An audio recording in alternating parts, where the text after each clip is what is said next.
What are dentists like? Well, let me tell you what I think. All of our healthcare professionals are like. Oh, shit. Tend to be Pessimistic. I don't want to use the word pessimistic because are averse to change. That's my perception of and if I got it totally wrong. I'm surprised. There must be tons of dentists out there that wish they could have changed. Well, HPCSA are cracking down on that regulation. You can't take risk with a person's life. So if you've got something that works, you want to stick to it because it's produced results. If you run a business and you've got a poor performer, what do? Let them go. You either skill them up, that they perform, or you let them go. But it just proves the point of healthcare practitioners being, I'm going to pause and take credit, but I knew you guys would hit it. I'm also emotional at the moment. I'm trying to hold myself. So I got the... But why do you do these things, yeah? Well, are you wearing aligners right now? Yeah. Okay, yeah. I haven't been this close to you in a while. So. Things are looking... And I mean, no disrespect to any of the previous guests that have been on the show. The big reason why I'm excited is the man sitting across both Yak and myself, Mr. Elton Lau.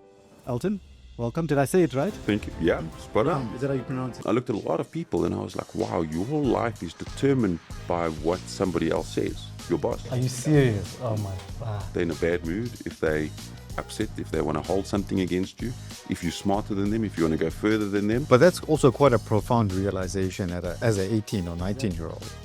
What do you think gave you that insight? Do you understand that you're going to get 12 paychecks a year? You've got to take that and stretch those 12 paychecks with what you've saved for the rest of your life until the day you die. It was incredible. Put it that. And you're going to... Crazy. Okay. Mr. Nervous. And Dr. Lindy. Yes, the cool dude. So welcome back, everyone. And I mean, no disrespect to any of the previous guests that have been on the show, but I just want to say something. I haven't been this excited for an episode ever. I'll tell you why. There's a couple of reasons, literally a couple. The first one, if you're watching, you'll probably see things are looking super different, super fancy. It's like, did Yash make paper all of a sudden, or is it bonus season or whatever? No, we'll explain how the studio looks the way it looks currently just now, but I'm excited for that because it looks really cool. The second thing is, I've got a co-host. I finally managed to convince a co-host in the name of Dr. Lindy to climb on the bandwagon. Yeah, I'm into climbing. When I first started this show, a little background info, I created the logo for the podcast, which says, why did I become a doctor with Dr. Yash, Naidoo and friends? If anybody's looked at it, it says currently with Dr. Yash, Naidoo, friends. And family. But initially, my concept said with Dr. Yash, Naidoo and Dr. Yak Lindy. And I sent it to him and I said, Yak, what do you think? He said, hey, hold on. I'm not getting involved now. I don't know why, but he chose not to be involved from the outset. But clearly 10 episodes in, he's changed his mind. Maybe he's realized that I'm not that much of a BS as he thought I was, and things are working out.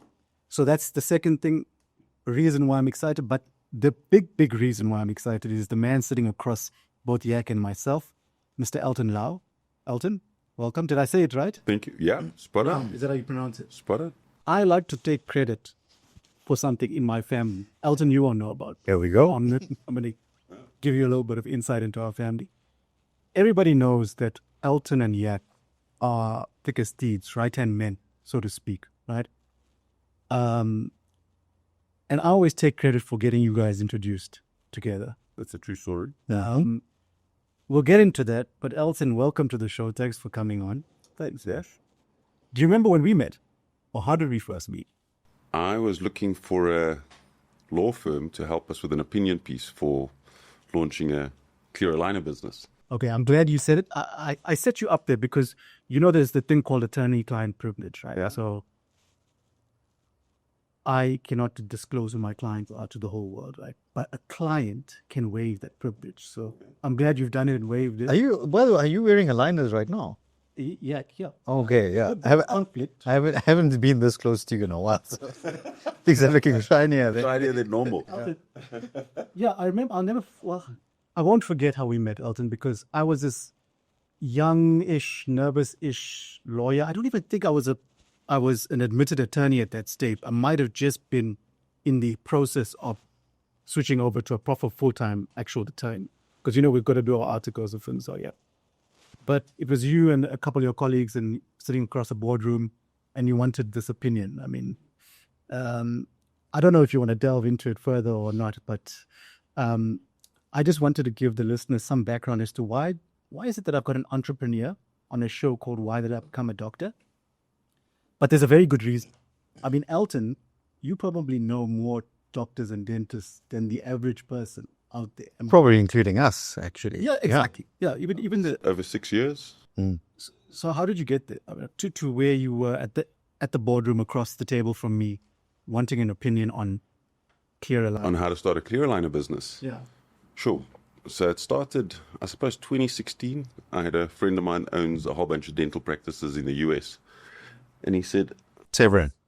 yeah, separate. And he said, Alts, you probably should look at this type of business. The margins are good. The technology is great. And I was in tech at the time. I was driving, she's probably about 400 people. At the time, $100 million, 1.6 billion rand. And I looked at my future within that and being a CEO, and I actually didn't want that life. I didn't want to run 19,000 people, ridiculous amounts of revenue. It takes everything from you. So I sat down the business that we sold into the corporate. We carried on growing and scaling, and I resigned. Yeah. And I said, okay, cool. The global clear aligner brand at the time had a 10-year patent. It was expiring in 2018. I climbed on a plane. I went to orthodontic conferences, technology conferences, 3D printing conferences, just to get an understanding. I took some time off. We landed up in Ibiza, of all places, on a holiday. And we formulated the start of what you know as active aligners. So, but hold on. Sorry. I do this thing. Yeah, I was going to ask, this is I'm a co-host, yeah, so you host. Are we allowed to interject at any given time? Yeah. Because I'm not getting, how did you meet Severin? Because that was the catalyst to sort of propagate the whole aligner. So Mr. Bizarro, myself and my best friend, we were in Vegas for a technology conference, and we wanted to go watch the Manny Pacquiao fight. Yeah. And we were sitting in the lobby, and we saw all these people come out in festival outfits, super festival dressed, and we thought, wow, what is going on? And everywhere we went, there was this festival vibe. Yeah. And we saw the Manny Pacquiao fight, and we saw the Electric Daisy Carnival, which is a huge nighttime festival. And we thought, shit, we can watch the Manny Pacquiao fight on TV, but for a festival with 400,000 people with music that we like. So we picked up, I can't remember the American newspaper, and we looked it up, and it looked like all dodgy ads. And there was this ad for, do you want tickets to the Electric Daisy Carnival with a price for a table? And I said, Mike, let's phone this guy. And I randomly phoned this number. And as skeptical South Africans, I'm like, I need to meet you, but I need to meet you in the Venetian. I need to know that you're not going to steal our money, chop us up and put us in a bag, or because it was like the junk mail of South Africa. Yeah. So he met us. He brought his friend to make sure he was safe, that we weren't going to. Yeah, South African. Yeah.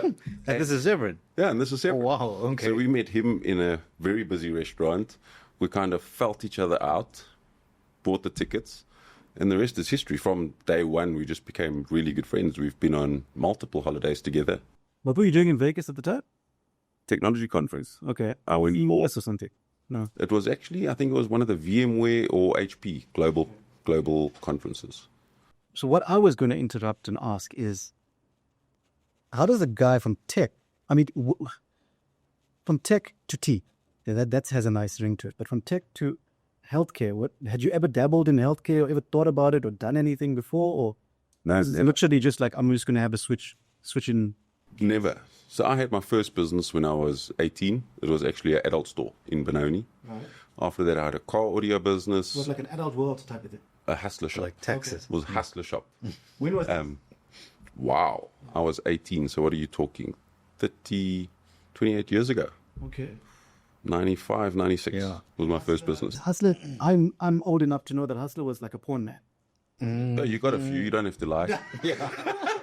Well, nowadays it's internet. Those things don't work anymore, right? But I mean, it's a magazine. Yeah, we used to sell those. Yeah, anything that used to go with the adult industry. My uncle had a shop, and he was pivoting out of it into cash loans. And cash loans became this massive explosion because of the margins they were charging. And he had about 3 adult stores. And I was 18, I was doing the first year of IMM, the Institute of Marketing Management. And I realized whatever you read, if you write, you pass. I was like, that doesn't seem like an education I need. Just give me the books, let me read it. I need the knowledge, I don't need the pass mark. And I begged my dad, I said, Dad, I want to quit studying. He said, what do you want to do? I said, I want to take over my uncle's shop. I want to buy it. So my uncle sold it to me. 2 years later, I sold it to a German guy for 3 times more than I bought it. Yeah, they probably ran well with it. So that's at the age of 18 or 17. Do you know Zach about Elton? I didn't actually. I didn't know that aspect. This is why this is so fun, because you'll speak to a close friend of yours and you'll never have these conversations just in normal life, right? Yeah. Oh, I mean, all I knew about you prior to the company you used to work for was you in Lesotho at some stage doing sound. Yeah, car audio. Yeah. So there was a gap. My brother-in-law at the time had a huge panel beating business down there. And there was one car audio place in the whole of Lesotho, in Maseru. And back then, gearlocks, alarms, immobilizers, big bass was going on. So I sold the adult shop. I moved down there and I opened up a car audio place. And that was the first time I lost everything in my life. Take us all the way back, Elton, like childhood. I mean, were you born here in South Africa? You're a Joburg boy, born and bred. Born in Joburg. Sounds strange because most people don't know, but I was born in the apartheid era. I never fitted in with black people because I looked white, and I never fitted in with white people because I was Asian. Okay. And it was the mid-'80s, 84, that Chinese people were first considered honorary whites. Okay. But although it said that on paper, it was nothing that you ever felt as a human. So you are Chinese, is that what, you fill in Asian on the forms and things like that, or can you speak any language? No, I can speak a little bit of Chinese. I understand a little bit of it, but I'm basically South African through and through. And your folks are from China? No, my dad was born here. My grandmother and grandfather stowed away on a ship. Yeah. And then on my mom's side, my gran was from Portugal, and she was from England, and her husband, my grandfather, was from Portugal. So I'm like a really mixed breed South African. Yeah. So what's like Elton doing? Are you acing things in school, or are you one of those? No, young Elton was getting hidings every day for ADHD, which they didn't understand what it was, so they just called you naughty. Yeah, you were a naughty kid. So I think up until standard 7, which is now grade 9, I used to get like 2-3 hidings a week. For what? What do you do? Don't concentrate. I can see what they're talking about. I kind of understand it. I don't need to know more. So like school-related, academia. Yeah. So I was Asian folks. I mean, it's quite a big thing. Was like academics a big thing for them, or not really? No, my dad never told me what to do. Well, that's why I asked, what were you getting the hidings for? Because it was all the teachers. Back then, corporal punishment. You get 6 of the best. That's what it was called. 6 of the best. And I was never unruly. Yeah. I just didn't listen. I'd land up fiddling, drawing, not concentrating, talking. And nothing really, when you're in school, nothing's really interesting you, and you're thinking. No, you're more waiting for break. Yeah. You're waiting to go, when you're really young, play marbles, basically. Yeah. And then socialize with the friends that you do have, which is, I didn't have many. Yeah. But, and then young Elton used to have to run, because I had to walk past an Afrikaans school. Mm. And I had to run past the Afrikaans school on my way home so I don't get bullied. Okay. Oh. And this was where? This wasn't in Springs? No, this was now here in Melbourne. Okay. Parents well off, or? No, we grew up. My dad was the middle, so my dad was one of 9, and my eldest uncle, they were in a township, and in Springs. That's in why Springs. I mentioned Springs. 11, 12 of them lived in one house. It was the apartheid area, and they lived basically in a township. And my one uncle went out, and he said, "Wow, people outside of the township, there's a thing called an education. There's a thing called a schooling system."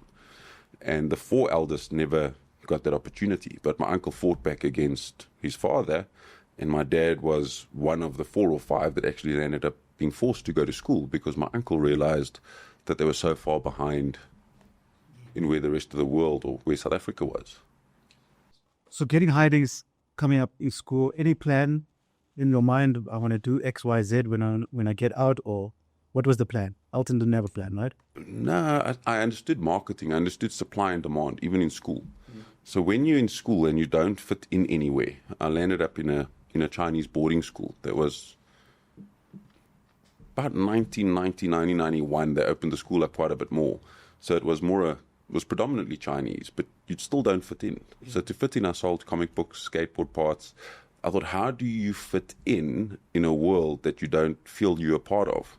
And that was to create a demand in something that people would come to you for. Wait, in the boarding school, you were selling stuff? Yeah, comic books, Chinese noodles, How do you figure? skateboard parts. It's just called noodles, guys. Where do you get? It's just called noodles. No, they were Chinese noodles. They weren't like Maggie's noodles. They were proper Chinese noodles. But those days, there's like no cell phone and technology. How do you figure out where to get stock from? And Kind of work it out. You come home on a Friday from boarding school and you go look around and Scaling. Yeah. Scale it. now you guys are making it seem like it's very obvious. I mean, if I'm thinking back to my high school years, my folks would drop me off at school and pick me up. I'd go for extracurriculars. I was also that naughty, chirpy type that was doing IDs and stuff.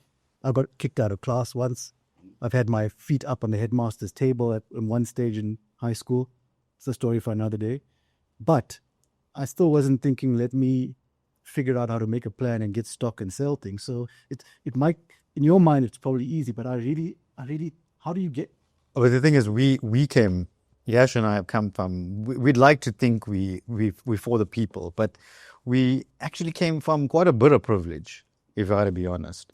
We were sheltered as kids growing up. I can understand from your perspective what you're saying about, you would try and do whatever you had to earn a buck in order to give you that, amount of pocket money to go and do something else that you were interested in. So you didn't ask your parents. You couldn't ask Daddy Lau for anything. My dad didn't have much. He worked 2 jobs. My mom left when we were 10. And my dad worked 2 jobs. I didn't even stay with my dad up until late high school. We didn't even own our own house. So my dad was, I think back to it now, but every cent he made, he put into myself and my brother to try and give us some form of life that he never had.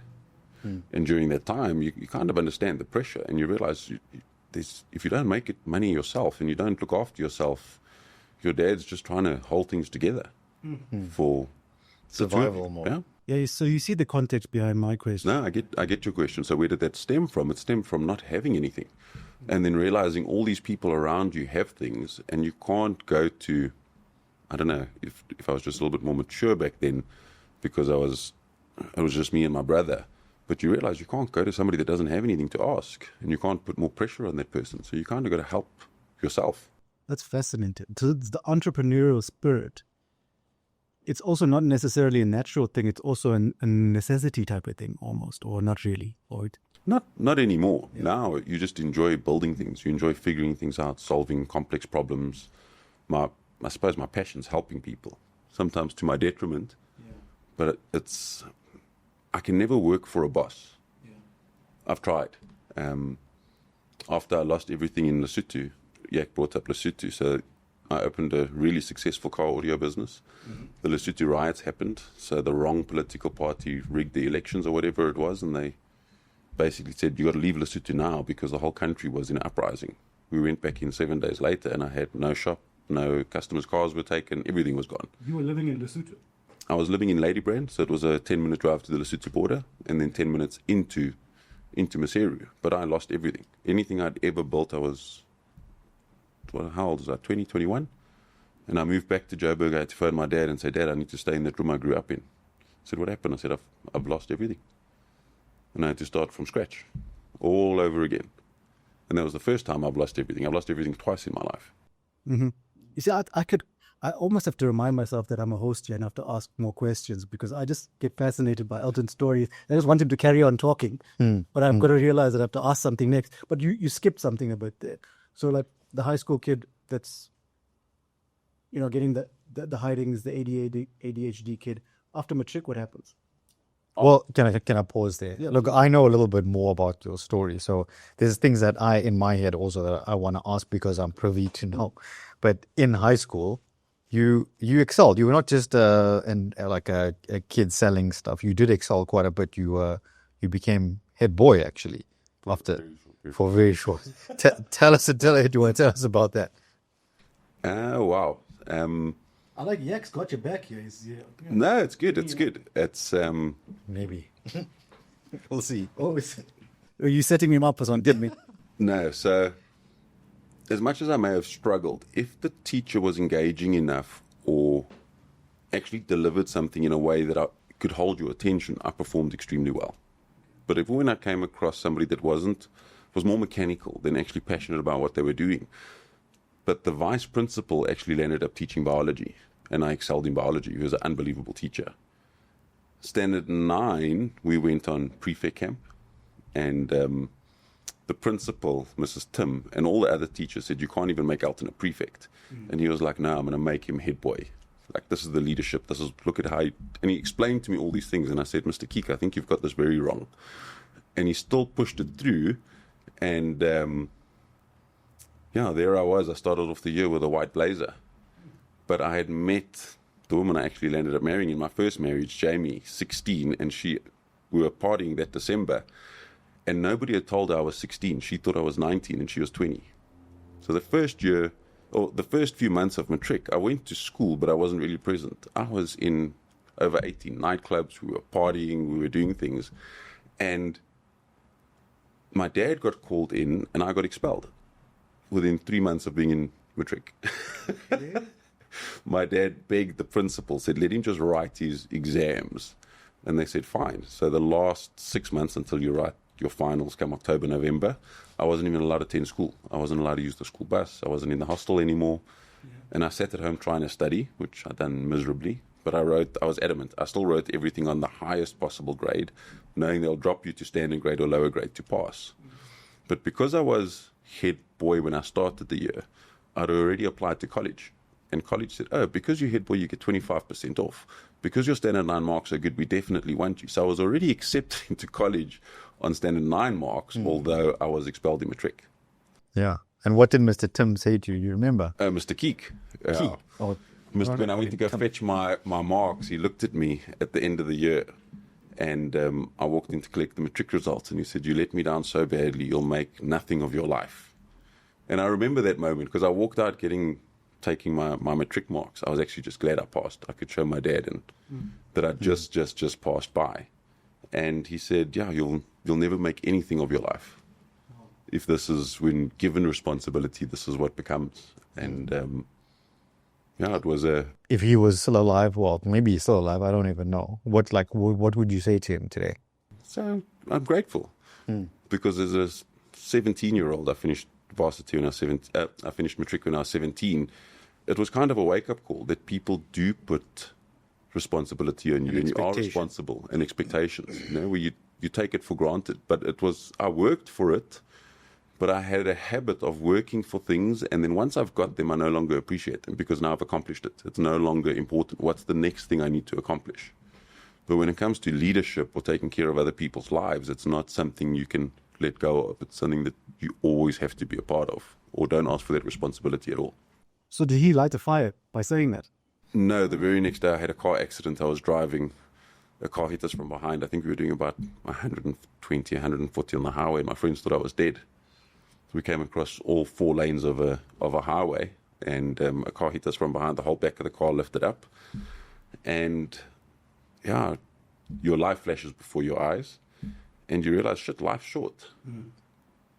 But I won't say it lit a fire. I needed to. I didn't. It wasn't those words of his. Did it add value and you understand the responsibility? It just stuck with you. But it didn't change the fact that we were pretty poor. You still got to go out and make something. I mean, when my dad gave me the money at the end of the first year of varsity, I think it was 70,000 rand that he bonded from his house to give to your 18-year-old son and have that faith of like, this kid doesn't know much, but he's telling me the marketing degree he's studying is not worth anything because as long as you remember, if you write it, you pass. I'm like, I don't need a pass mark to remember anything. So did you go into marketing for after matric? That 25% bursary or whatever scholarship that you got was for marketing? 1 year. No, a 25% discount. But I've just picked marketing and supply and demand. What I understand is everybody needs something. So if you create a demand or you fix a solution big enough, you have an income. And then after that year, you're like, this is not for me. No. Got to the end of the year, wrote the exams, and I was like, when I saw the exam papers, I was like, as long as you remember, if you write, you pass. So why do I need somebody else to tell me what I know? And what was the plan with that degree anyway? I have no clue back then. Back then, they just tell you, this is what you do. You go to school, you get a degree, you get a job. And I realized I just couldn't work for somebody. This is why did I become a podcaster coming out there. I can see you going leaning towards that question. I mean, it's useful to know that not everybody has a plan come day one or day. Yeah. So what we're getting at is you didn't have a plan back then. No. Yeah. Even choosing or going into marketing, you didn't have a plan. I looked at a broad bunch of things, and I was like, nothing here interests me. I don't want to be stuck to a desk. I don't want to be. I also knew I couldn't really work for somebody quite young, because whenever we were in groups or teams, and even when I was doing things in the first year of varsity, I was looking at a few businesses. I realized your boss sets your ceiling. And most people, just on the way I'm built, I'll outwork, outthink, outperform, and my life's got to be dictated by somebody that may have an ego, maybe at the end of their career doesn't want to do things, but that's now the ceiling of your life. When do you come to this realization?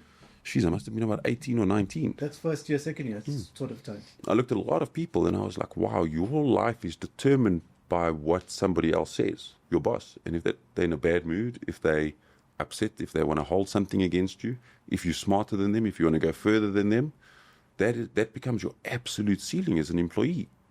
So what did you decide? Yeah. But that's also quite a profound realization as an 18 or 19-year-old. Exactly. What do you think gave you that insight at such a young age? Was it growing up that way to know that you had to work for whatever it is that you have, or what do you think? What's the difference? Because the average or 18, 19-year-old, they don't have that. Not thinking of that. When I was 18, 19, that last thing on my mind. If I have to really think hard, 94, 95, you're talking about, South Africa came out of massive interest rates. Interest rates here spiral to 18, 19, 20%. And you see the average person struggling. Petrol stations used to close at like 5, 6, so you couldn't get petrol at night. You couldn't get petrol on weekends. Wow. And I just looked at all these people working, and I think it was, of all people, I think it was a Liberty Life ad back then that said, do you understand that you're going to get 12 paychecks a year, right? And over those 12 paychecks, as your earnings increase, you're going to get them for 30 years. So now you're 65-ish. You've got to take that and stretch those 12 paychecks with what you've saved for the rest of your life until the day you die. And that just resonated with me. The noodle money wasn't carried. Put it that way. And you're gonna do 30 days a month for somebody for a one-day paycheck that the government takes a large portion of, VAT takes a large portion of, your bills take a large portion of, and the harder you work, you don't generally get more. You end up begging a boss for a raise. Hopefully they see your skill set. The minute you want to leave because there's a better opportunity, they're like, oh, you're not loyal. The system made no sense to me. Still doesn't make sense to me. So you had this epiphany or something like that, and then what do you do? What do you do about it? Well, when I lost everything coming out of Lesotho, I was my 20s. I moved back to Joburg and I looked in the papers for a business. And I was like, I can't afford a business now. I've got no money. So I looked at what sales job could I take on, because that becomes uncapped. What I put in, I get out. Okay. I'm not restricted by, hey, you got to work 40 to 45 hours a week and this is all you get. And my dad said, go into computers. Yeah. And there was a GM of a shop available for Hilton Wiener. There were a few. And is this just going through the classifieds, or back then, you're actually taking a newspaper, going at the back of it, looking at the classifieds? And there was an IT job posted, and the guy said, come see me on Saturday. And I had no computer experience whatsoever. Yeah. But I went, and they liked me. Saturday morning, they wanted to interview me at 7:30. Extremely hardworking guys. Yeah. And they told me on the Wednesday I didn't get the job. Okay. I was like, okay, but I'm still going to carry on looking. The following Monday, they phoned me and they said, come and work. We know you've got no experience. You don't know anything about computers at this level, bar playing a game or two. But the lady we gave the job to worked for 2 days, hated the environment, and hasn't come back. Yeah. But we like your attitude.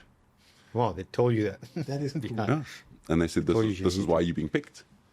And the guy's name was Julian Milner. He was the sales manager. And the minute I walked in, you kind of realize how much money you can make in technology. It's so scalable, everything dependent on it, even back then. And I told myself, I'm going to work hard enough until I own a share of this company. And I did. What was the job, actually? Sales. So what do you have to sell? Computers, servers, desktops, notebooks, infrastructure. Okay. Wi-Fi was just starting, but most of the things were network cabled. Sure. Funny story. So I get there and they give me some sales training, and I'm like, okay, I know how to sell. I've been selling my own stuff for a while. Yeah. And they're like, okay, cool. You understand how to build relationships. You know how to understand the product. I was like, yes. So now they put me behind a computer and they say, here's a book. You got a telephone book and you got a phone. This company, that company. And I started. And the one company said, pure cold calling. Yeah. And I cold call 10 customers a day, almost till the day I stopped being in sales, moving up to sales manager, sales director, becoming a shareholder. I was always looking for the next bigger customer to let go of the smaller customer. Right. So if I can find a bigger customer, I can let go of 3 smaller customers, and then you constantly work your way up. So you constantly increase your earnings. And I get sat behind my computer, and the one company says, cool, send me a quote. So I couldn't go to my sales manager at the time. So I phoned a friend of mine, Michael. I said, Michael, what is Excel? He's like, Elton, where are you? Oh, there's no Google there. Is there Google? I doubt Is it. there Google and stuff like that? There was borderline Yahoo, It was Yahoo. sort of in the day. And he said, Elton, where the hell are you? I said, Mike, I'm selling computers. He was like, you? I said, I am. So he said, it's a little thing. It looks like this. It's green. Click on it. So now I opened it up. He's like, Elton, just wait. I'll come and help you tonight. Yeah. So he explains to me what Excel is. So I walk into the office the next day, happy to make my first quote. And they said, no, email it to me. So I'm like, shit. Reach over, pick up the phone. I said, Mike, what's email? He's like, Elton, what are you doing? Is it for real? Who's Mike? For real. Is my Michael best friend from a kid. One of my best friends from a kid. Okay. And he came and he helped me through email, Excel systems in the first week. I don't know. And I had to learn it from scratch. Yeah. And then there was a guy sitting in the corner who's in Australia now. His name's Paul Friend. Yeah. And I watched him call and call and call customers. And he was the highest performer. And the more I watched him, I went to him and I said, why do you still call? He says, oh, no, because I want to increase my earnings. I want to get rid of the worst customers. And that's where I got the methodology from. So every day before I left the office, I would phone 10 customers better than what I had. And then as soon as I picked them up as a customer, I landed the United Nations, DHL. I landed some big customers just with that. You're selling software to them? Or what are you selling? Software, hardware, infrastructure. Wow. And within 3 years, I was the top performer. I was about to be headhunted. And the directors called me in and said, 25% of the business is yours, stay. And that's what I worked for. 25%. I stayed on. And about 2 years later, the business went bankrupt. They spent as much money as I made, they spent more than I could make. So I landed up going bankrupt again, broke again. But I was ignorant this time. When I ran my own business, you kind of understand the numbers. When you start scaling into, back then, tens of millions, you didn't understand the numbers. And I got to stand in front of CGIC, Credit Guarantee, as this kid, but you're listed as a director, but not fully understanding the impact of being a director. And they were like, you 3 guys owe X amount of millions. And I look at my 2 partners and I'm like, how do we owe money? And then he's like, oh, but I bought my wife this and I bought a house. And because this one took money, I took money. And I was like, wow, guys, this is not great. Scale. You were balling at that time, at that age, doing well. Yeah, I owned my own homes. I had 2 homes. I had a couple of cars. Okay, that got lost on me. So and I lost it all. Super well. I phoned my dad again, and I said, Dad, I got to pay back this debt. Please, can I come stay in the room, this time with my wife? You were married then. And start from scratch. Elton, I don't think you're realizing this because you lived this life. So obviously it's a bit of So you went from a guy that was paging through the classifieds, a newspaper. That's a common denominator, the classifieds. Classifieds, yeah. No job. To in a few years, you're doing well. You've got a house, couple of cars. That's amazing. So I think it's worthwhile pausing and just reflecting on that. Or did it happen it's exaggerated in my mind what a turnaround this was, or not really? I don't see it that way. Yeah. I mean, you get... But tell me if I'm right or if I'm wrong. I mean, actually. It depends on how you see life. Yeah. Right? I enjoy high performance. I enjoy achieving things. I quit TV probably about 14 years ago because I want to grow. I want to get the best out of the time that I have. Life's not infinite. It's going to come, it's going to go, and you want to do what you enjoy between that. Yeah. And unfortunately, the world we live in, outside of the close friends that you have, costs money. The human race is the only species to have to pay rent on Earth. right? Yeah. And it's not that money is everything, and it doesn't make you happy.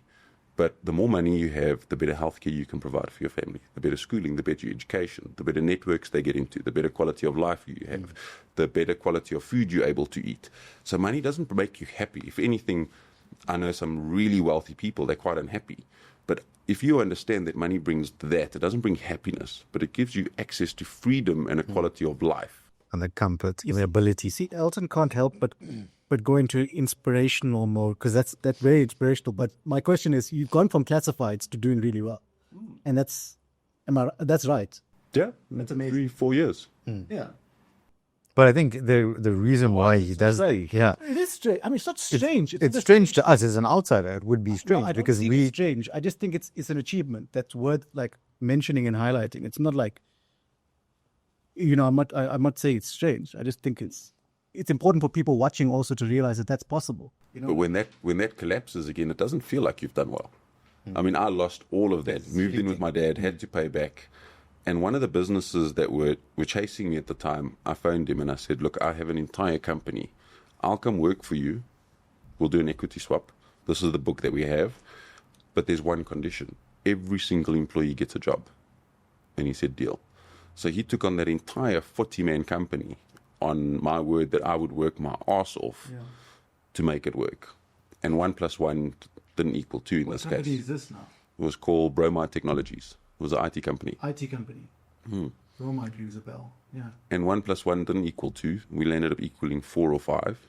But my commitment was the first year I would not draw a big salary. I would not take commission. I would just work to make the integration work. And it did. I picked up equity in the business. We started running the business together. The first year in that business, I borrowed a red Corsa bakkie from my brother-in-law that had a cracked radiator. So I had to pour water into it before I went to a meeting, before I left the office. Now, you must remember, I was driving around in a 540 BMW. My wife at the time had a BMW released a 325 Ti. But I went from that to a Corsa bakkie with 180,000 Ks on that couldn't even get you from A to B reliably. From Beamer to Bakkie. From Beamer to Bakkie. Yeah. For a solid year. And at the end of the year, Dalphon was the guy's name. He said, okay, everything's fulfilled. Here's equity. Here's how it works. And in this technology company. And what do you actually do? What do business people do? Yeah? What was day in the life of Elton Lau at the time? Understanding what, back then for me, it was understanding what the biggest companies needed to be successful. So you take, and the biggest company I dealt with back then was Standard Bank. And I phoned them for 3 years. Every single week I'd phone them. Yeah. And I'd phone the same 5 people saying, and eventually they know who I was. Else, we don't have business for you. We can't do this. We can't do that. We've got existing suppliers. To the point where my partner, Dalphon became my partner. He said, I'll stop phoning them. It's you can't. You're irritating them. You're irritating some of the suppliers because you're putting so much pressure over 3 years to get into the account. And I said, I won't stop. And nobody understood it. And only a few years ago did I get the words to explain it. And I phoned them, and eventually they gave me a small window. And I rushed through to the bank, went to go meet a whole bunch of people, put a quote down. And the next thing back in the day, it was a fax machine, comes an order out for like 25 million. And I was like, wow, I don't know how far this can go, but I understand how big the environment is. I understand how much they need. They've got 900 branches. They've got distributed environments. It was a huge environment, but that was the customer I wanted the most. And one of my ex-CEOs called me in to give a pep talk to his team, and I found the words to it. And I told his team the same thing I'll tell you guys, is if you know there's something that's going to change your life, why would you ever quit? So if you've got 10, 15 accounts, or you're doing 10, 15 things, but there's one thing that's going to change your life, and I knew that was Standard Bank. It was the highest spending business in the country on technology. And I knew by landing them as a customer, it transforms my business. But all I needed to do was give them enough value that it was almost like a value exchange. I wanted to give them 3 times, 4 times more value than what I was actually charging them. So sheer dogged determination, persistence, perseverance. I won't even say it's that. It's just knowing that changes my life. Yeah. Why ever quit? So it's not about persistence or... Yeah, but that motivated you and you carried on. You didn't just give up. The guy, your friend said, give up. Elton, just stop. You're irritating. But to this day, if I know something's going to change my life, why would you ever quit? You know it will change your life. You should never quit. That's just the way my brain works. But the only reason you knew that it would change your life is you could offer more valuable services to them that your competitors were. No, the market was, I think there were about 4,000 companies doing what we were doing. Yeah. So it's through relationships, effort, working harder, understanding the environment better, saving their money. The technology they were buying it very similar from everybody else. Yeah. The change to my life comes from, you got a company back then, I think their IT spend was like 2.5 billion rand. And your next couple of biggest customers, they were so distributed the way they purchased, it wasn't worth the effort. But all your other little companies that you were dealing with were spending 20, 30, 40 million rand a year. Now you've got one juggernaut with that type of IT spend that's scaling. Digital banking's just coming online. They're trying to move people to apps, not even apps back then. They're just trying to move people to off paper, off checkbooks. You just got to look at the size of that market and going, if that changes your life, even if it took 10 years, I'd probably still be calling them today. Yeah. But the reason why I ask that is most people don't know what it is that is going to change their life. Did you know at that stage that you just getting that account would change your life? Definitely. The caliber of customer you have and that you have to deal with when you first engage with people so much better than you, you're like, wow, I got a long way to go here. I got a lot to learn. One is knowing the value of the monetary worth, right, of an account that size. The next is when you step into that environment, you feel very insecure because you're this 26-year-old lighty that's dealing with 40, 50-year-old people that have unbelievable knowledge. But I'm not frightened by that. I'm like, what do you know that, imagine I could know that at half your age. You know what benefit that gives me? So I'm happy to lean into that uncomfort and feel vulnerable and insecure. Maybe I stay a little quiet in those environments while I listen and I learn. I don't talk. But that knowledge, you can't get in a textbook. Nobody's just going to give it to you. Did you put yourself out of your comfort zone, you think? It wasn't a comfortable space to be in. So that's my philosophy. That's my I won't say leadership philosophy. It's my life philosophy. Stay uncomfortable. But does anything make you uncomfortable? You're the type that doesn't get uncomfortable by anything. That's just my perception of you. I generally don't. Yeah. But that's realizing you can't control anything, right? What can you actually control in life? And I teach it, part of the MetaU course. Focus on what you can control because you'll end up stressing about a whole bunch of things that you can't. But if I focus on what I can, my knowledge, my understanding, what I can do with that, the rest will take care of itself. Unless you want to go into politics or try and change countries, and then you got to play a very different game. But if you're just trying to get the best life for you, your family, your friends, and make a difference for the world in a positive way, there's only very few things you can control. So you land the big account, then you say, okay, I'm tired of tech now. It's over. Or no, we landed up selling that business to a very large tech company. My partner then decided he was going to retire, so I became the managing director of it. I think when we sold, we were doing about 300 million a year. So it's at about $15 million by today's standards. By the time I left, when I resigned, I was doing $100 million, probably about 1.4 billion rands. It was about... so you're still selling, basically? I was the MD, though. I had 400 people with me or in the business. Yeah. And I mentored with some of the top CEOs, top CFOs, top marketing people. And the one CEO sat me down. There were two CEOs in the business, and I was a managing director I was probably doing 8 to 10% of a really big company's number. And I had to stay for 3 years as part of the sale, and then 2 years I had a restraint of trade. But I actually stayed with the business for 11. Okay. And the reason I stayed probably 6 years longer, 5 years, 1 year was a handover, was access to knowledge. There was no ways I would sit with CEOs, CFOs in a small business. But because you carry such a heavy number, such a heavy title, your business adds so much value, I got to learn from some of the best in the country. Yes. And that's why I actually stayed. So it wasn't a money thing. I could have made a lot more money by moving early. But that knowledge, when you see businesses, mergers and acquisitions for billions, when you see things being deployed for hundreds of millions at a time, those are some super smart people.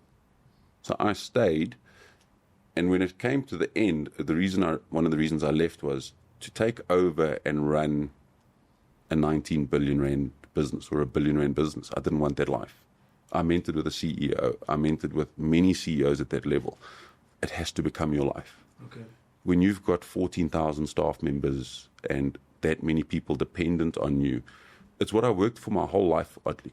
I worked to run one of the biggest businesses, but when offered the opportunity, I had an anxiety attack. I was like, that's not the life I want. You go home to a big house, it's not a home.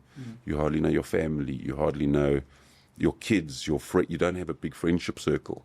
And I was like, wow, that's not the life I want. Always working, always traveling and meeting with people and things like that. Analyst presentations, you've got pension funds that are shareholders in your business. You've got an exec board, you've got a board above that. You're responsible for, and I was like, I worked for it and I thought, okay, I can handle it. I know I can do this. I was doing it at a little bit of a smaller scale, and there were some changes I would have made at the higher level. But, to run anything well, it's simple. People, passion, profit. Okay. The best people that are passionate, you'll make a good profit. If you've got terrible people that aren't passionate, you're going to struggle to make a profit. So my formula is always simple. Mentor, groom, guide, grow, teach, train, have the best people. Make them passionate about the journey you guys are on, and you produce a profit. So then from tech to teeth after that? Yeah, and that's when Yak brought up Severin. We were friends, partying, traveling the world. And how it actually landed up, when I unpacked it, I pulled up, they were listed on one of the American technology stock exchanges. FSC. And I looked at their margins. You want to grab that, DY? It's Kate. And I looked at their margins, and their margins were anywhere between 78 and 85%. Right, so people were paying $5,000-$6,000 for a piece of plastic to straighten their teeth. And when you realize that for every $100, $80 was profit, or every 180 rand, I was like, wow, they haven't used technology to help the public. They've used technology to drive ridiculous margin. And when I put the business together, I said, if we could be the people's aligners, right? Straight teeth shouldn't be that expensive. And why that resonated with me so much was at 30, when I was in that large corporate cycle, I got braces at 30 years old. Okay. Painful process, but you're standing in photos, you're taking publicity photos, and you're so self-conscious. And I was like, I can't justify $5,000, $6,000 or 100,000 rand for a piece of plastic to straighten my teeth. When I saw the margin, I was like, wow, I can slash this, make it super affordable and give it to more people. And that's always been me. How do you help? And that's when I said, okay, I can release it. I don't need to pay the rent in one case. How do I do this at scale for a lot more people and empower a lot more doctors along the way? And the end result is straight teeth at an affordable price. And then I landed up really enjoying the profession of the healthcare in general. And I actually, as much as I enjoy the outcomes patients get, what I enjoy is when I engage with doctors and helping them grow. I think that's very fulfilling for me. How did you, you said a lot, right? Like you've gone forward a bit, but surely there's like a lot of legwork. How did you end up at that boardroom with me there asking for that opinion? That's all part of the legwork, isn't it? Of starting this company. No, that was huge, because overseas you don't have the same rules and regulations you have in South Africa with healthcare. In a lot of places overseas, you don't have to be a doctor to own a practice. You can own it, you can employ, and we weren't sure how to move forward. So we understand, we've built the technology, we've got the platforms, we piloted and tested results in moving teeth with active aligners. And then we needed to go, okay, how do I bring this to life? How do I legally fit in the framework? And being pro-South Africa, I could have shipped it in like other people did, right? So, and why I'm anti that is, the best way to explain is when you do mining in the country, although the money goes out the country, you've got 5,000 people working and you're investing tons of infrastructure. There's a benefit there's a spend in the country. When you're buying an international product, the money goes straight from a South African bank account overseas, gone. There's no empowerment, there's no skills transfer, there's no manufacturing, there's no logistics. It doesn't add that. And I was adamant that if we're going to open this, I'm not going to open it in, I think it was Zambia offered us a tax relief of saying, oh, you only pay 10% tax if you manufacture here. I said, well, then I'm part of the problem of South Africa. I'm not part of the solution. So how do you create jobs? How do you help? How do you pay your taxes? How do you put all of that in place? And that's why I needed the opinion piece from you and Northern Rose Fulbright of how do I start that company locally? How do we create jobs locally? How do we spend locally instead of just doing what every South African landed up doing at that level of just shipping product in and extracting money? Which would be cheaper to send it overseas? Of course. I could probably pay lower rates in some of the other countries. You don't have power issues. You don't have manufacturing issues. But then it doesn't feel like you're doing the right thing. And then fast forward how many years until, because I see the company's active aligners, right? I see it from my social media. Like there's active aligners in probably some of the people Not in your mouth. in their mouth right now. Not in your mouth. How does that journey happen? Does it just happen overnight or? No, last year they asked me to come give a talk at one of the dental conferences, and I said it took us 6 years to become overnight success. Okay. We lost money for many years educating. I think we've educated more doctors than any other clear aligner company in the country. Training, pre-support, post-support, marketing, the brand of actually getting people to understand that an aligner can straighten your teeth. People still think traditional orthodontics. And then we hit COVID. Oh. And we my partners and I sat around the table and we said, well, if COVID's that bad, we all dead. So pay staff. If we get through it, we'll have the ability to recover. So pay the staff anyway. And we bled almost down to zero again before COVID was declared over. And that hurt. And then we started rebuilding the financial side of the business, bulking it up there again. What it did hurt was the international expansion. We're in the UK, we're launching in Amsterdam, we supply African countries. So COVID hurt that expansion of rapidly growing because, we had families to feed, we had people to look after. But it took us a good 4.5, 5 years to start actually producing results that you can be proud of saying, hey, we one of the if not the largest clear aligner brand in South Africa. We're starting to expand as a South African company into international markets and start taking on. So as part of that, like educating doctor process, it requires you going out around the country, meeting doctors, dentists and all that stuff, or is that how you interact with people? That was the groundwork, yeah. Groundwork. I mean, I think I've probably met over the past 5-6 years, 3,000-4,000 dentists. Yeah. And doctors. A lot more than the average dentist. Not And that's- most people at all. I've done a tour of the US, I've done the UK, I've done here, I've done Amsterdam, Germany, so really understanding. What are dentists like? Well, let me tell you what I think. All of our healthcare professionals are like. I've realized this recently, and maybe it's just confirmation bias, the people I surround myself with. I think that healthcare professionals are very risk-averse people, which kind of makes sense because you get into medicine or dentistry because you think, okay, it's quite a safe bet. I'm going to have a job when I'm done. So they're quite risk-averse, tend to be glass half empty types for some reason. Pessimistic. I don't want to use the word pessimistic because it's not what I want to convey, but always trying to look to avoid risk, and we'll see an innovative product as something to be skeptical about or are averse to change. That's my perception of healthcare professionals. And have I got it totally wrong? I don't think it's wrong. I think that from what I've seen, that conditioning, you can't take risk with a person's life. Yeah. Right? You can't. So if you've got something that works, you want to stick to it because it's produced results and you're comfortable with it. Introducing new workflows, new technologies, new things makes you really uncomfortable because as much as somebody tells you, what I've noticed with doctors is they want to see the results themselves. Right? And then if one or two friends start doing it and somebody's willing to hold their hand, they'll move.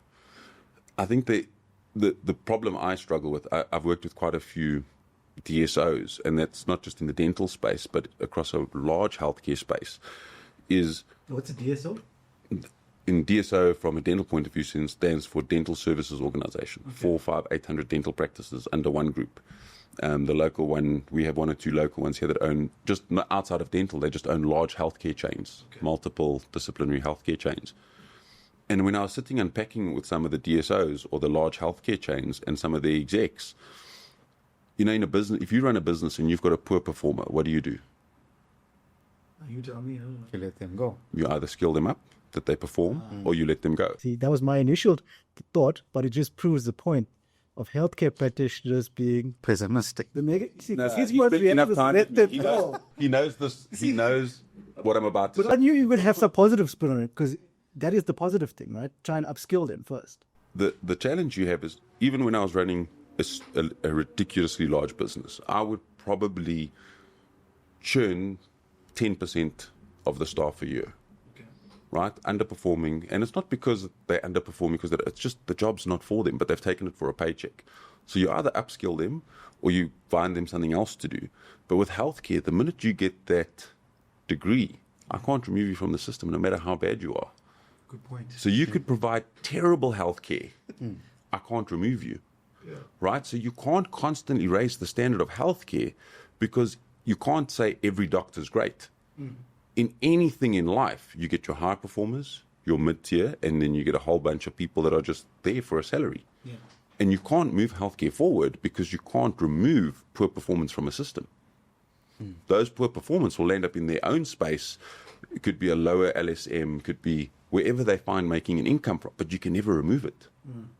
We're also not producing enough doctors in the world with where the healthcare crisis is going and the cost of healthcare that we can fix it instantaneously.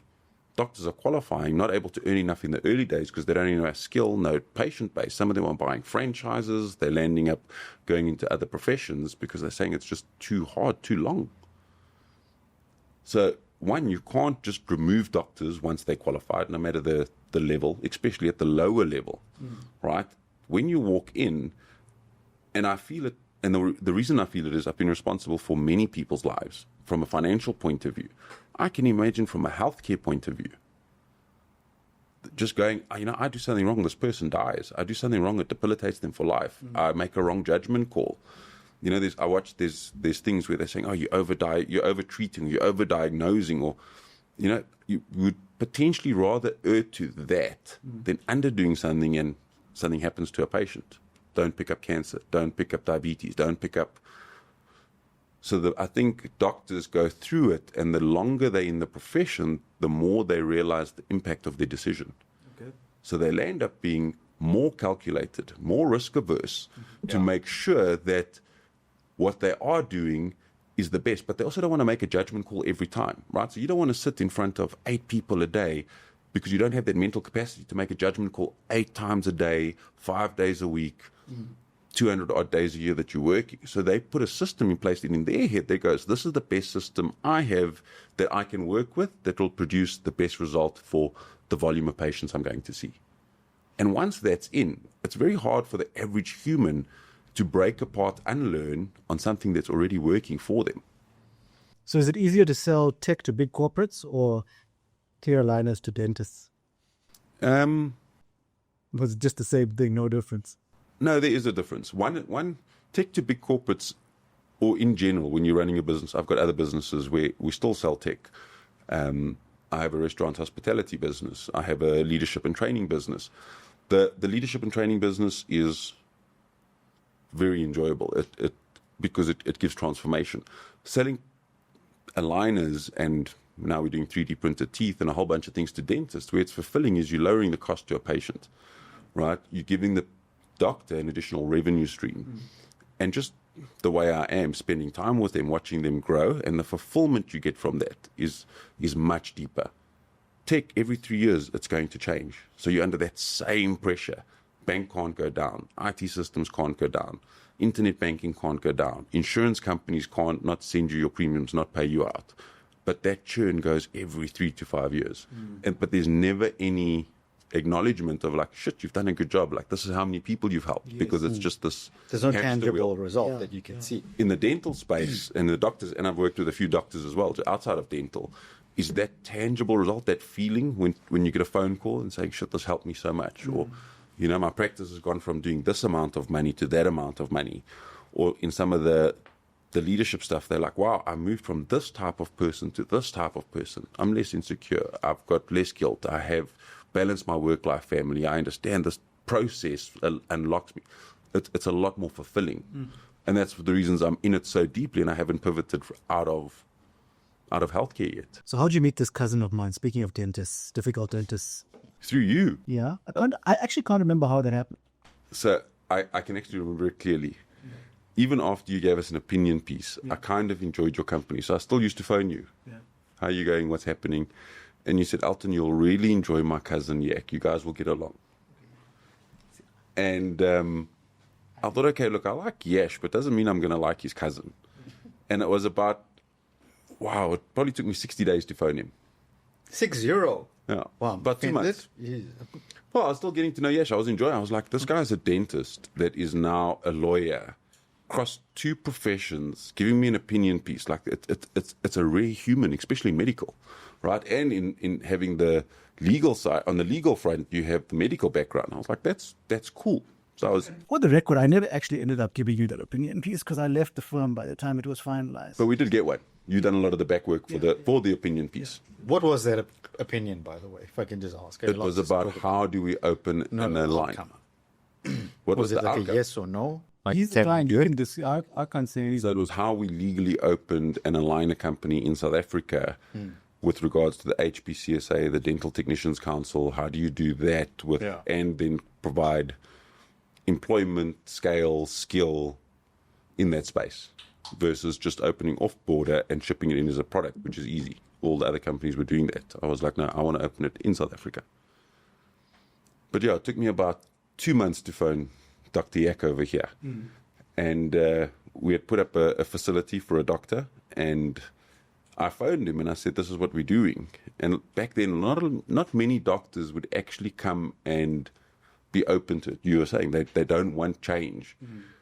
And here came this Dr. Yak, not what I expected. What was the pitch? The pitch to him was, we're opening? No, we've got a facility that we're doing aligners. This is what we're doing.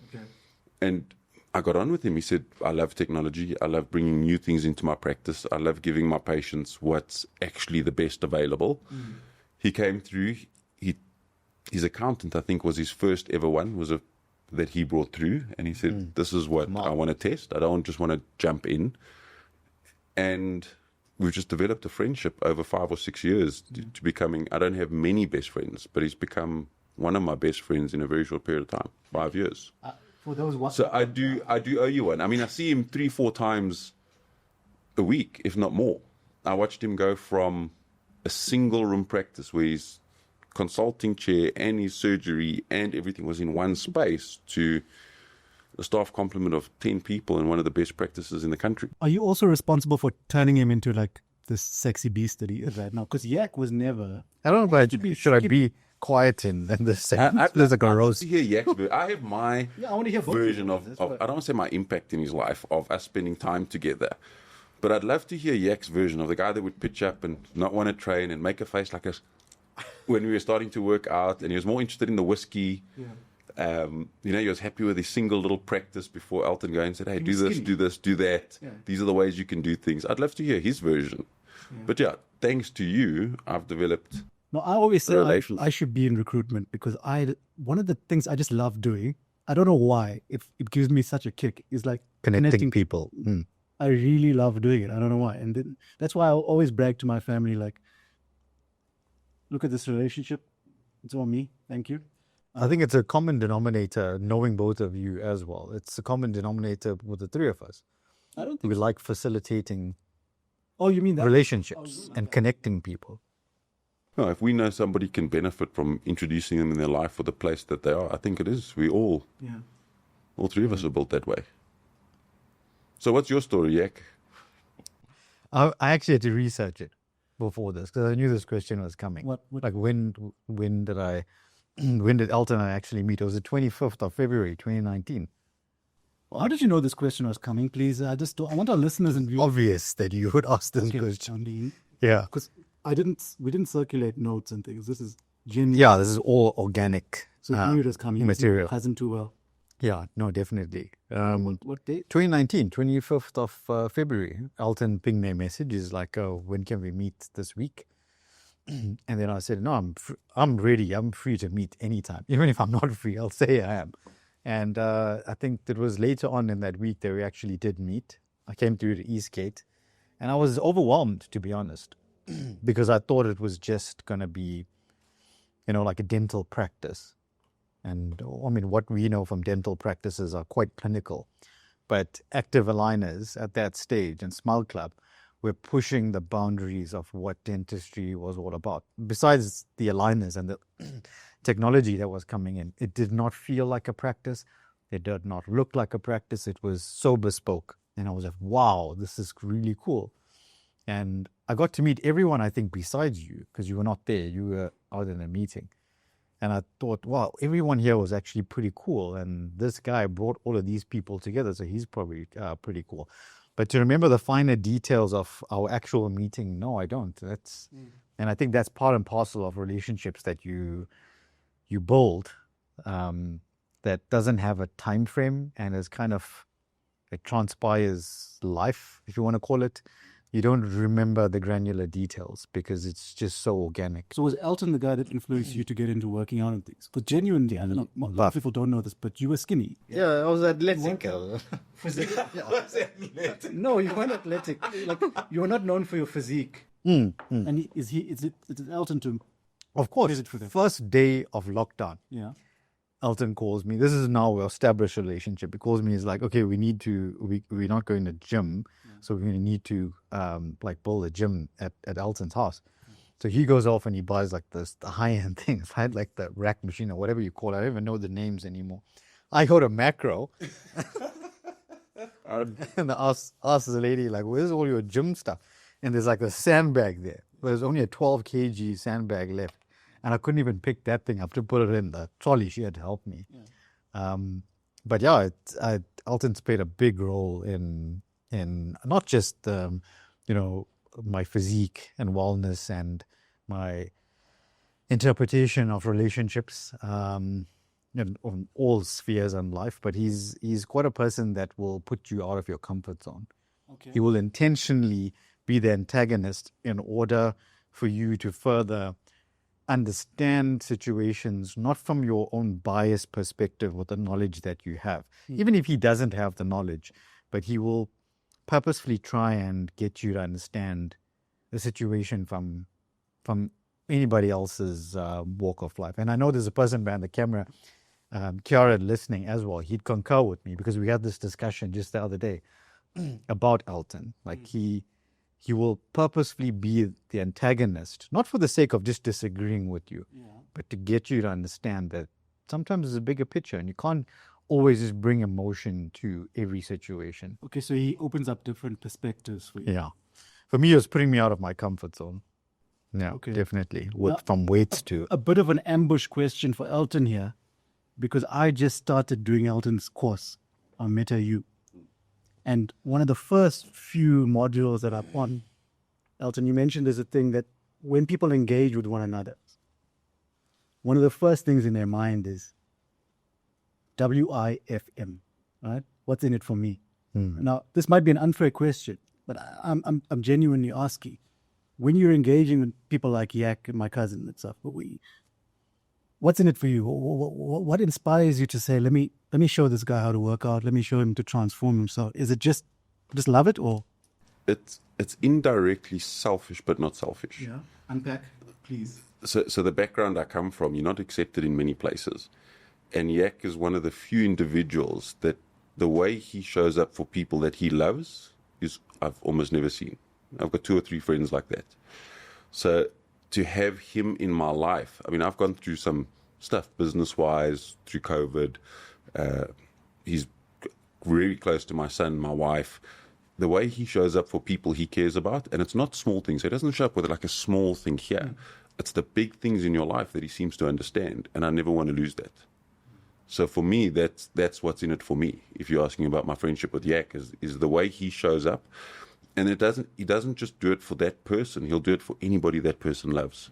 I get a bit emotional because it's rare, right? But he'll do that for people I care about, and that loyalty is because I hope I do the same. You know, if I had somebody I love, I show up for them in the same way. That for me is extremely rare, and that's what's in it for me, to have a person like that I can say is my friend. Yeah, that's beautiful. I mean, I can totally relate to that. That's the funny thing is, I've never met a person that doesn't like Yak. I don't know. He just gets along with people, and it's not. I'm not trying to say that he's one of those people pleaser types, because I know that there's people that think he's irritating as hell, right? But Sure. I'll let you know later. Off camera. Give me names. But there's something about the guy. And I just, again, I'm going to pause and take credit, but I knew you guys would hit it off. And I've said this about people to other people. Just maybe I must get into recruitment. Okay, but that's fine. I think we've belabored the point too much. Yak, any questions for Elton, or before we move on to the next? Oh no, it will come. It'll come. Yeah. I mean, you still It will. just basking in. Yeah. I'm also emotional at the moment. I'm trying to hold myself. So I got the. But why do you do these things? Yeah. What? Like People pleasing tendencies. No, I didn't say it's people pleasing, and I genuinely don't feel like it's a people pleasing thing.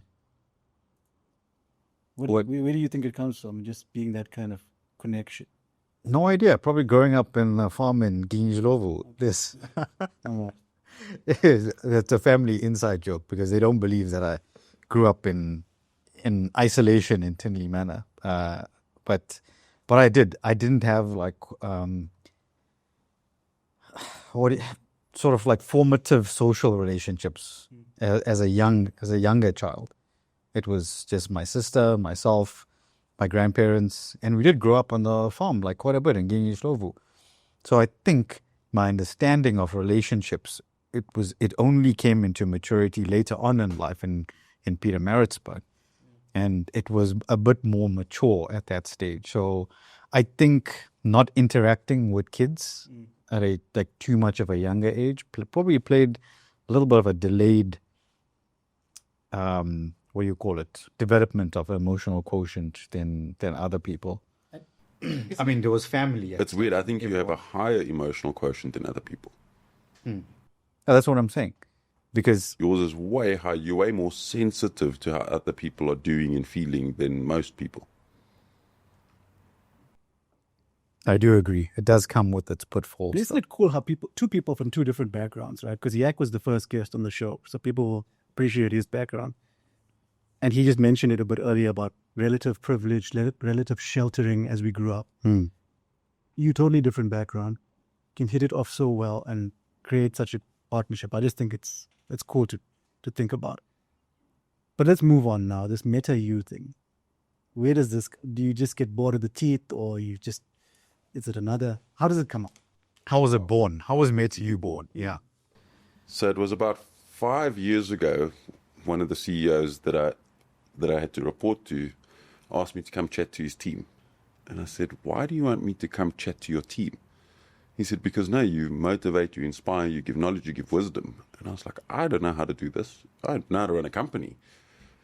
And he sent me another WhatsApp. He says, "I need the favor." So I said, "Okay." And he's running another large tech business. So I sat down and I put a PowerPoint presentation together of a few key things. And I pitched up there with my notebook. There's an entire executive team.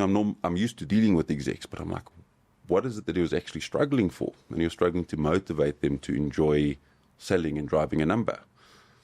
So all I done was I actually told my story. I said, this is why I went after Standard Bank. This is why I done certain things. These things change your life. You know, if you go look at how you develop, would you rather be in charge of your development or it forced on you because the world's changing? And I gave a whole hour chat. And after that chat, the exec team and the senior sales team came past me and said, "Geez, I wish I got to work for somebody like you." I said, "Well, you do. You work for Rob." And Rob phoned me and he said, "Thanks so much." And he said, "Else, you should charge people a fortune for this." I said, "Rob, I spoke shit." He's like, "No, what you have is intellectual property. You've done this. You've built huge things." And a friend of mine sort of wanted out of his large tech business. And I said, "No, I don't want to be in another tech business at that level. So I promised him, I said, what we'll do is we'll make a deal. There'll only be one chief.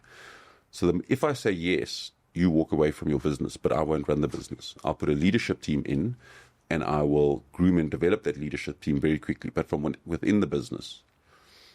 In the time between that happening, I sat down and I thought, if Rob is saying that this is possible, I started doing a lot of pricing, understanding pricing. And I put down a framework, and that framework landed up being 385 points. Okay. I was like, if people know this, it's what they've never taught, from self-mastery to how money's made, to how business works, to how you think about problems, how you think about yourself, how you interact, why people don't get on with you. And I was like, wow, 385 points is too big. And I sat with this huge whiteboard just full of words. And I said, okay, what are the most important things a human needs to know? And I was able to strip out about 200 things that are nice to know, but they aren't the key framework that helps a human move forward. Mm. And the first step to helping a human move forward is understanding of self. Once you understand yourself, and then you understand how to interact with other people, you start understanding how to grow towards something. You then understand how money is made in a career. You then understand how money is made in a business. Then you understand the environment that you're in dictates how successful you're going to be. And if I can put that all into one course, it is 30 years of knowledge. And when I was running, still to this day, when I run companies, I buy courses all the time. I spend fortunes on my own knowledge and my team's knowledge. For 2 years of the business, I had a psychologist in my business that would sit around the entire business, all the way down to the receptionist, and say, you're one of the most important people in the business. And the receptionist say, that's impossible. He says, well, you're the first person a customer speaks to. You're the first experience of my business. So when you phone and say, hey, Yak, how's it going? Because you can see on CLI, Elton's just busy, I'll get it. That is customer service. Down to the driver's interaction of handing over, down to the engineer in the data center. And I'd unpack all of that. And when I landed up with 180 topics, I thought, okay, how do I benchmark that if this as a course would work? So I phoned a few execs that I knew and a few friends, and I said, here's a price point. It was $1,000 I was pricing it at the time. And they said, Elton, are you smoking your socks for a one-day course? Yeah. I said, come and tell me afterwards. After the course, the feedback I got, and the people I invited were highly critical. So if you're overcharging, they would have really told me. Mm. I had a CFO of a 7 billion euro business attend, and they were like, if I could have had this any time in my career, it would have sped up so much. People came back and the feedback was so positive. They said, this is actually a bargain, because you can't get this knowledge even walking through life. You've distilled the most important things. Mm. And then when I was labeling it, during COVID, we had quite a hard lockdown. And a lot of the online gaming I was playing, they used this word meta. And I was like, okay, meta stands for the most effective tactics available. Okay. And that's when I branded the course. And I was like, anybody that should start with this, that it should change their life within a day. Yeah. And it's changed. I'd say my success rate's like 96%. You're going to get 4% people don't want to change. You can ignore what you know, but you can't unknow it. So when you do want to switch it on, that knowledge lasts forever. And you can always refer back to it. It comes with a booklet. It's online. We've digitized it now, so now we offer it for $300. I've just got it CPD accredited, so for 8 ethics points. Okay, so it can be applicable to medics and things like that. Because I'm just thinking execs and big corporate types. If I can answer that on your behalf, yeah. If I can just pause there. It's been almost through the course, just being in proximity to me and the things that I've done. He's actually come to the course twice. Okay. And this is what I wanted to touch on. There's something you told me a long time ago. If you're good at something, charge for it. And it's not that, this is, for me, something that is a sort of chargeable skill or something that you want to make money off. But I would notice, especially when we'd go out to like concerts or shows or listen to music or just for lunch or whatever it is, there'd be a lot of people approaching you to ask you for your advice in their sphere of life, whether it was relationships or business or cars or sound or whatever it is. But you'd have this knowledge. You'd have this ability to impart some form of higher learning that would get them to where they needed to be, no matter what it was. And what I took from it was all translatable. What you were saying about relationships was the same thing almost that would be applicable to a business, kinda, very similar. This was my understanding of it. And this is why I think, like, when I did the course, the translation that makes it successful is the same core values that you can apply to dentistry, that you can apply to a medical practice, or you can apply to a relationship, or you can apply to basically anything that you can or you want to see yourself being better at. Yeah, well, clearly, I mean, if it's CPD point approved, then clearly it has application in the healthcare industry. So how the CPD approval came about? Well, I suppose let's start in the beginning. I ran a few courses, right? And every single course was sold out. And then I paused for a full year. I put a lot of effort into the tech business, and I put a lot of effort into the active aligner business. And during that year, people started emailing saying, my husband's changed, I need to come on your course. My business partner's changed, I need to come on your course. They come there physically, in person. It used to be in person before Kieran decided to digitize it and we started scaling it. And I was like, okay, there's a demand for it. So I put out an email and I said, look, these are the people that have attended. I'm thinking of running a second one. And 2 days later, the course was full. I genuinely restricted it to 20 people. But the last one we ran, I had 30 people attend. I was actually oversubscribed. Okay. And I made an exception to allow the hall to be a little bit bigger. And we filmed it at the same time to bring it into what you see now in the digital space. And then I was sitting with it, and we're selling courses. People are buying it. It's changing lives. And I was sitting there the one day, and I was like, doctors struggle with a whole bunch of things. I actually wrote it down on the board. And I said, okay, what are the top 100 challenges doctors face? And I said, do not give me any information that's not research-backed. And it gave me over 100 issues and problems that a doctor faces. And I said, okay, that's too much. Anything that is similar, combine. Anything that's not needed, that is taken care of in a clinical curriculum, remove. Okay. And I landed up with the top 50 issues that doctors face. I said, take that and put it into buckets that you can segment where doctors struggle with. And then it came out with things, what was it? Mental health and emotion, career and professional clarity, business and financial pressures, personal growth and fulfillment, communication, boundaries, relationships, patient issues. So I bucketed it into that. And I said, Kieran, this can help doctors there's no self-mastery when you become a doctor. There's no boundaries. You attached to a patient. You're stuck in the same environment. You're subject to your peers. Nobody teaches you about money, how to grow a career. Because once you get that degree, this is who you are. Yeah. Your identity is attached to this.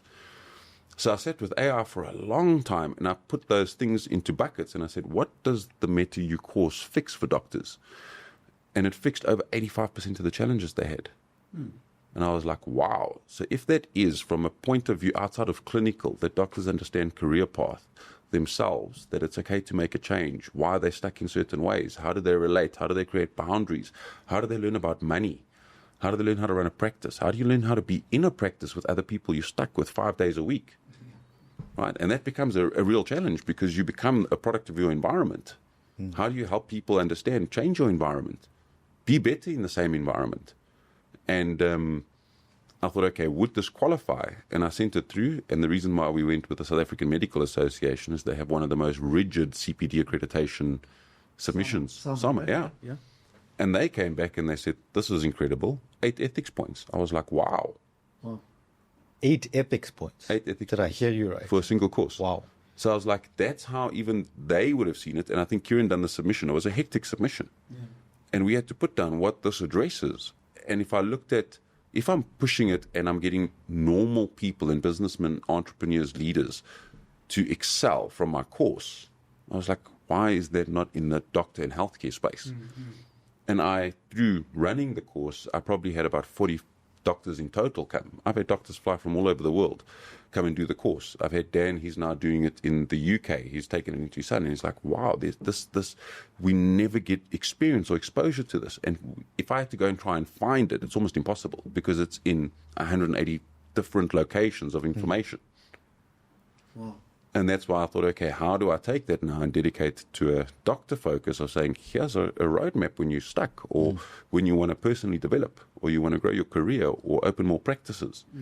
And that foundation is why I decided, let's go with SAMA and go for one of the most rigid CPD accreditations. You've had CPD accreditation done as well. And I think just recently you mentioned in one of your articles that, well, HPCSA are cracking down on that regulation. So that's why I'm surprised, pleasantly, that you can get eight ethical points from one single course. Normally, ethical points are quite hard to come by. You get 1 here, maximum 2 here, and it's very scarce. You're going to start pushing it to it, because I hadn't seen it, We haven't started marketing it.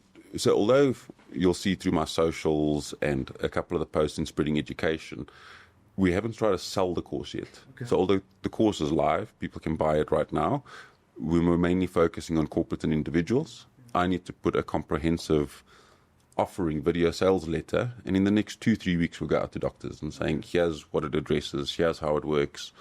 We'll have to put a link in the description. And I'm hoping the ethics points are a plus, not a reason. Yeah. That when doctors watch the video and they're saying, wow, this is what it addresses in my life. Like, I'm struggling from burnout. There's anxiety, depression. Yak and I are both speaking at a health and wellness getaway for doctors. And it's some of the biggest topics of like depression, suicidal, boundaries, lack of identity. And I was like, this is some of the things it'll fix. And then it'll still teach you how money's made. How do you develop a career? So if you're at this stage, how do you become the best in that, if you want to be? Yeah, eventually I think the word of mouth marketing will be the one that gets you there, because there's always going to be those doctors. I'm one of them included sometimes.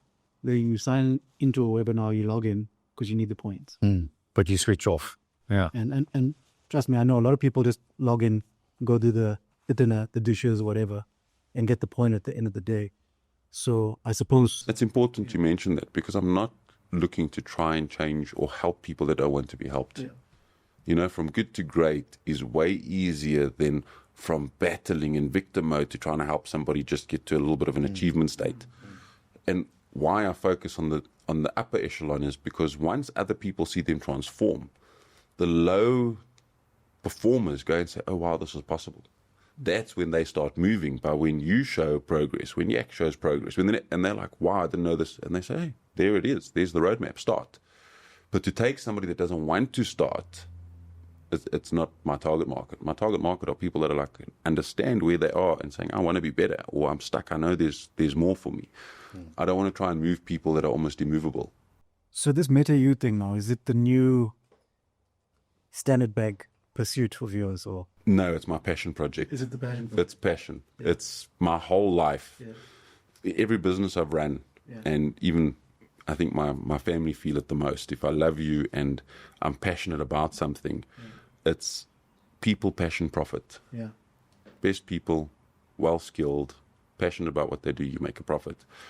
And the people component of it, understanding, or a person knowing they can control the rest of their life, is so empowering. And I've seen it with so many people I've been a part of. That for me is fulfilling. Seeing people achieve things they thought were never possible.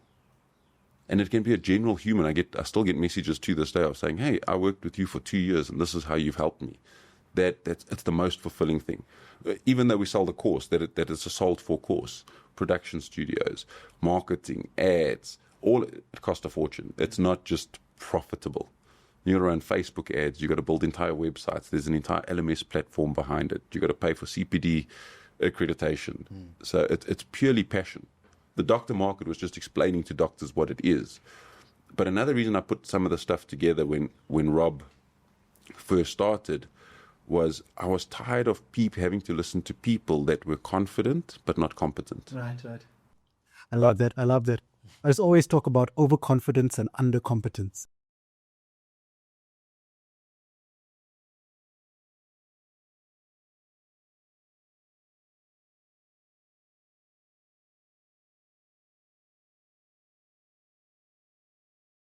That's one of my biggest fears, eh? Like, when I first started doing, I do CPD talks and things like that. But I started even before that, when I joined Norton Rose, and, the directors, you're kind of forced to do public speaking, even though you don't want it. And the biggest fear of mine was that I'm going to be in a room full of people that know more about the topic than I do. and they're going to see right through it. So it's weird that I don't know why I'm thinking about that, but it's just, I hate Do you still feel that way though? No, I'm so comfortable in what I do. But there will inevitably be times where I have to talk about something where I have to research, read about it, learn about it, and then I end up becoming the expert just in preparing the talk or whatever. And in business and self-mastery, and it's even worse. So the doctor's still a small pool of your general population. Everybody's in business. Everybody has a job. And I'd get leadership, personal development people in, business coaches. And I was like, wow, the stuff you're talking, you haven't even run a business. And you're telling people how to run a business. And I get it. You need coaches for a lot of things. Yeah. But when probed that depth and trying to put three things together, they couldn't. Yeah. They couldn't understand. You need a marketing arm, you need a sales arm, and then you need an ops arm. Just that understand. They were like, I don't know, focus on sales. I was like, but sales is just lead generation, converting the lead to some form of pipeline, warming them, then selling. And then you still need a whole team to deliver this. Somebody's got to go out, and then the sale is post, because people either become a victim of your sale or a benefit of your sale. I was in places where I'd bought somebody's product, and now I'm a victim of their service. Don't phone back, can't get things fixed. I was like, that's part of a sales process, because you're either going to be referred or not referred. So I just got tired of people that were happy to stand on stage, that were confident but not competent. Is there anything that actually stresses you out, Elton? Like anything you don't enjoy doing? You're such a high-performing type that's like positive and upbeat. Sometimes I'm sure some people might actually be irritated by your type of optimism. I'm sure they do. My family, Yak will feel it sometimes. I'm sure he sits in spaces where he's like, let's just be morbid. But he's extremely upbeat. Nothing bothers him either. There's no point. If it does, it hits us, and you realize, just do what you can. Yeah. Cut it out. But there is. I mean, when it comes to your loved ones, when it comes to your family, when you're trying to solve a really big problem, of course, it stresses you out. You worry about it. But I try not to express it. So the best way I can explain it is, just because I carry it well does not mean I don't feel it. Right. But I don't want to express any frustration or struggle I may be going through, because it's mine, not yours. But when people walk into a room, and I walk in like this, I'm like, Yash, it's so terrible. I'm bringing everybody's energy down because I'm in a shit space. That's not fair either. So who do you open up to? I mean, what's your outlet? Kieran, my wife, my son, my dad. But it's not an outlet of pouring and putting my problems on them. You know, in general, if I've got a really big problem, I go look for a specialist. Okay. I'm like, here's what we need to unpack. So I'm not going to go home from a day's work of frustration and go to my wife to try and seek a solution or take it out on her. I'll be like, who knows the best way to fix this process? I'll phone them and I'll sit with them and I'll be like, this is a stuff up. This needs to be done. And they'll help me through it. So people feel it, but I don't go to people that shouldn't feel it. I get you. And I think one, if I can touch on that, we joke about it a lot and we put it in the gym, but it's more so for gym motivation, but it translates very well into everything that we feel. And it's what we're feeling doesn't determine the way we act. Okay. So regardless of the way I feel will not determine what I need to do. So we remove emotion from something you know you need to do. This is something you got to train yourself on. Doesn't just come natural. I mean, you got to remind yourself. It's consistency, right? And it's dedication. But if you can have dedication, and Yak and I, he says we write it on the gym. So in our home gym, there's a big mirror, and on the mirror we actually write things that we want to remember. And it says, who needs motivation when you have dedication? So you don't need to motivate yourself and rile yourself up or what have you. You know, you just got to go to gym. You got to finish a course. You got to beats motivation. So why do I even need to? Because motivation is the start of a positive emotion. Yeah. And that's okay to do. But when the emotion drops off, you stop doing something. But you're unmotivated. Yeah. But your health, your career, your fitness, your family, your responsibilities don't need motivation. They need you just to be dedicated and understand it needs to be done. That's fascinating. So what do you do for fun? What do I do for fun? I love partying. Yeah. I love music. I really love music and partying. Partying, going to Ibiza and all that stuff. For Ibiza, Vegas. We built our own nightclub in our house now. Yeah. So we have about 300 square meters worth of nightclub. Yak has DJ in there. DJ Yak? No, it's Drake. Drake. He says it D-R-Y-A-K. Wow. See, there's some things you need to cut out of this guy's life. Please, yeah. You know. I know you're a great inspiration and everything, but He opened Katie's Palace, couple of hundred people for a DJ set as a relatively new DJ. okay. Well, that's because he knows. They wanted me to come back, but I had a day job. Really, because he knew a guy. That's how they sure. I mean, he opened within a couple of months. He landed up opening. Were you responsible for his comedy career and all that stuff? Also, did you encourage him to go and? Nah, I didn't. Yeah. But I didn't know Elton then. Actually. Oh, okay. Yeah. Did you know this is before pre-Elt BE?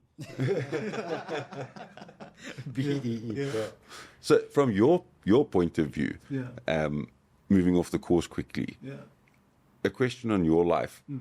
How do you go from a dentist to a lawyer, then to a medico-legal de-risk health profession, helping health professionals through 3 different spheres? What goes through your mind being able to change career paths so easily? But can I even take a step back, Yeah. before that? Because we never got to ask him this question at any of our podcasts.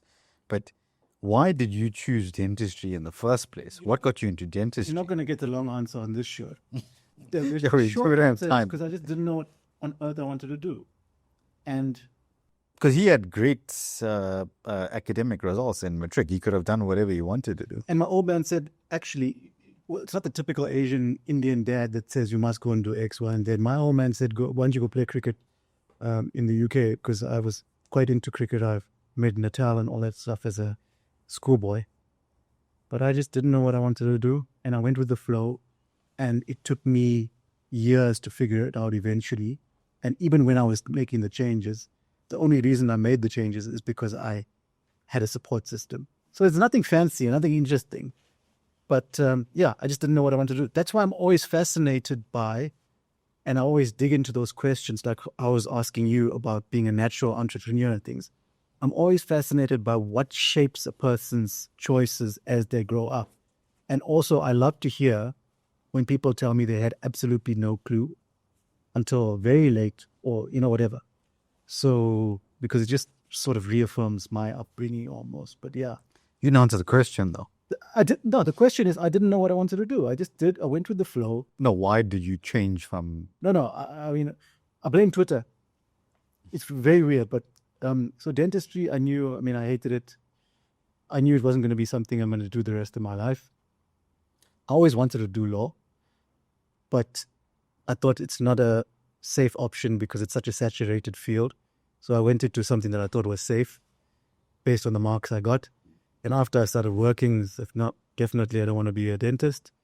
And I used to always play on Twitter and read things and follow people and random people. And what I would find myself doing late at night on Twitter is reading judgments that people, I used to follow lots of journalists, legal journalists and things like that. And they would tweet about this recent case that came out. And I'd find myself sitting and reading a 15, 16-page judgment at 1 a.m. What am I doing here? Maybe I actually do enjoy this kind of thing. And then that's when I said, you know what, screw it. Let me change. But it was only doable because I knew I could do it with the support of family and wife and things like that. I'm pretty sure my story and my situation is not a unique one. And there must be tons of dentists out there that wish they could have changed 1 year after starting to practice. But they just didn't have enough support. No, they have, you have responsibilities when you're at that stage. After 5 years in varsity, lots of people have loans, people have families to take care of. So my story is not very... No, I'll have you on my podcast. I find I've got some in-depth questions there to help people try and process things because Comes from somewhere. you don't need necessarily support to change direction. You just need belief. And you've obviously got a belief in yourself that's deep, that you can tackle different hard things, because not one of the things that you chose to tackle was easy, right? Dentistry, 5-year doctorate degree. Lawyer, what's the lawyer's period now? 4 years minimum. 4 years, then landing up in one of the largest firms that anybody would want to be a part of, to leaving that then now to go on the other side to... They're hard things that you seem to do easily. Well, if you're going to put it that way and make me sound so brilliant, then They're hard things. You got really not. I got my cousins, and I got a few lawyers, and I use a lot of lawyers. When they talk about, know how to get me on your podcast. Yeah, No. say all those things. Yeah. they tell me what their life is like and what the world and what it was to pass and what they had to go, and it's obviously something you don't find difficult. So how do you pass? How do we help other people get that mindset?